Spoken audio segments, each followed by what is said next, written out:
Middle east में तनाव है। भारत और कनाडा के रिश्ते में भी तनाव है। ओटावा और नई दिल्ली के बीच डिप्लोमेटिक रिश्ते बीते कुछ महीने से ठंडे बस्ते में पड़े हुए हैं। खासकर खालिस्तान मुद्दा और भारतीय राजनयिकों को लेकर हुए विवाद के बाद दोनों देशों के बीच कई सख्त बयान सामने आ चुके हैं।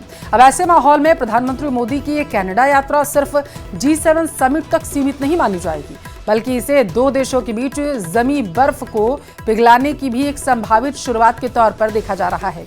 समिट में जलवायु परिवर्तन, वैश्विक आर्थिक संकट और टेक्नोलॉजी जैसे अहम मुद्दों पर बातचीत होनी है, लेकिन इस दौरान भारत और कनाडा के शीर्ष नेताओं के बीच कोई अनौपचारिक या बैकडोर बातचीत हो सकती है।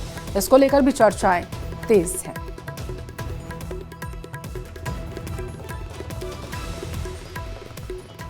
हमेशा मोदी जी जो बाहर भारत के बैठे हैं भारतीय, उनके साथ हमेशा मिलते हैं और नाते पक्के करते हैं उनका और भारत का, जो एक की बहुत एक ज़रूरी ये काम जो है वो एक ड्यूटी मानकर आप समझिए करते हैं हमेशा।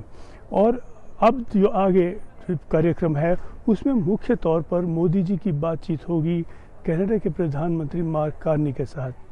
बहुत ही महत्वपूर्ण बातचीत का ये मौका है, क्योंकि भारत और कनाडा के जो रिश्ते बिगड़ चुके हैं उनको सुधार का समय अब आ गया है और संकेत है कि मार्क कार्नी सुधार लाएंगे और प्रधानमंत्री मोदी भी चाहते हैं कि उनके साथ मिलजुल कर इसमें सुधार लाया जाए।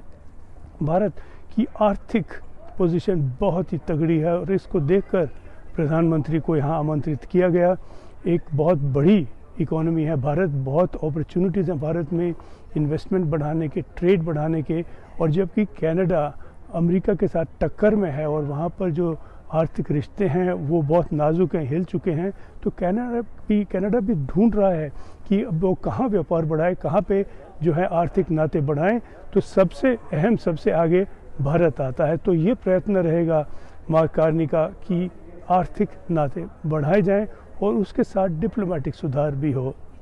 कुछ जो लीगल इश्यूज़ को लेकर मसले हैं उन पर बातचीत होगी और प्रयत्न होगा दोनों नेताओं का कि उनसे हट के आगे बढ़ें, उनको पीछे रखें, उनको डील करके आगे बढ़ें ताकि ये एक बाधा ना बने रिश्तों के सुधार में। तो बहुत प्रॉमिस, बहुत अपॉर्चुनिटीज़, और लगता है कि जैसे कि भारत की सरकार के अधिकारियों ने कहा है एक रीसेट का समय आ गया है और भारत और कनाडा के बीच में संबंध जो हैं उनको अब अच्छा किया जा सकता है। भारत सरकार ने ईरान में फंसे भारतीय छात्रों को निकालने का ऑपरेशन शुरू कर दिया है। खबर है कि ईरान 100 से ज्यादा भारतीय छात्रों को पहला बैच छोड़ेगा और ईरान से आर्मेनिया की सीमा तक पहुंचेंगे। फिर आर्मेनिया से छात्रों को फ्लाइट के जरिए भारत लाने की तैयारी की जा रही है। देखिए, भारतीय छात्रों को निकालने का प्रयास शुरू कर दिया गया है। राजस्थान से लेकर के उत्तर प्रदेश तक के कई छात्र ऐसे हैं जो इस वक्त युद्ध के हालातों में फंसे हुए हैं देश में, और बताया जा रहा है कि भारतीय छात्रों को निकालने की तैयारी अब शुरू कर दी गई है। ईरान ने भारतीय छात्रों को निकालने का अभियान शुरू कर दिया है।